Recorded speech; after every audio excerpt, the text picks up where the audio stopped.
Obras póstumas. Primeira parte. Capítulo 9.8. Estudo sobre a natureza do Cristo. O Verbo se fez carne. No princípio era o Verbo e o Verbo estava com Deus e o Verbo era Deus. Ele estava no princípio com Deus. Todas as coisas foram feitas por ele, nada do que foi feito foi sem ele. Nele estava a vida e a vida era a luz dos homens.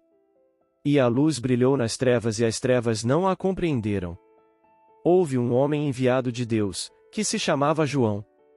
Ele veio para servir de testemunha, para dar testemunho da luz, a fim de que todos crescem por ele. Ele não era a luz, mas veio para dar testemunho daquele que era a luz. Aquele era a verdadeira luz que ilumina todo homem que vem a este mundo, e o mundo foi feito por ele, e o mundo não o conheceu. Ele veio à sua casa e os seus não o receberam. Mas ele deu a todos que o receberam o poder de se tornarem filhos de Deus, aqueles que creem no seu nome, os quais não nasceram do sangue, nem da vontade da carne, nem da vontade do homem, mas de Deus mesmo. E o Verbo foi feito carne e habitou entre nós e vimos a sua glória, qual a que o Filho único havia de receber do Pai, e ele, habitou entre nós, cheio de graça e de verdade. João 1:1-14. Esta passagem dos Evangelhos é a única que, à primeira vista, parece encerrar implicitamente uma ideia de identificação entre Deus e a pessoa de Jesus. É também a que serviu de base, mais tarde, à controvérsia a tal respeito. A questão da divindade de Jesus surgiu gradativamente, nasceu das discussões levantadas a propósito das interpretações que alguns deram às palavras Verbo e Filho. Só no quarto século uma parte da Igreja a adotou, em princípio.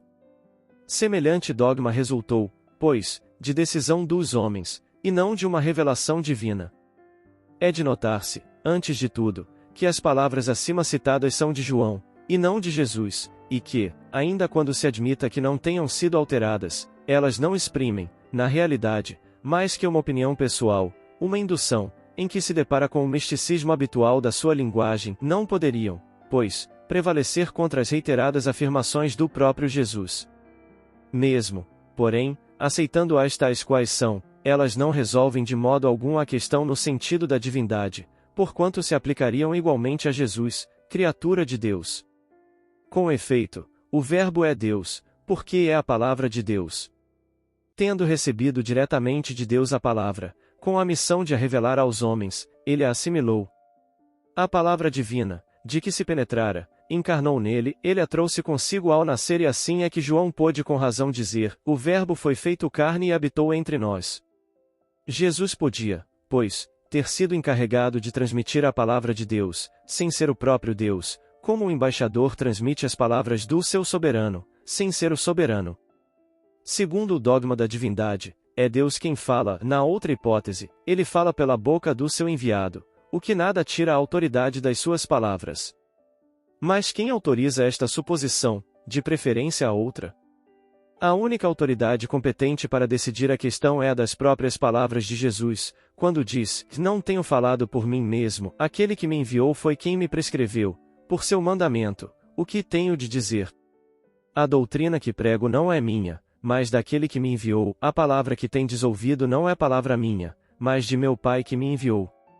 A ninguém fora possível exprimir-se com mais clareza e precisão. A qualidade de Messias ou enviado, que lhe é atribuída em todo o curso dos Evangelhos, implica uma posição subordinada com relação àquele que ordena, o que obedece não pode ser igual ao que manda. João caracteriza esta posição secundária e, por conseguinte, estabelece a dualidade de entidades, quando diz, e vimos a sua glória, tal como o Filho único devia recebê-la do Pai, visto que aquele que recebe não pode ser o que dá e aquele que dá a glória não pode ser o igual daquele que a recebe. Se Jesus é Deus, possui a glória por si mesmo e não à espera de ninguém, se Deus e Jesus são um único ser sob dois nomes diferentes, entre eles não poderia existir supremacia, nem subordinação.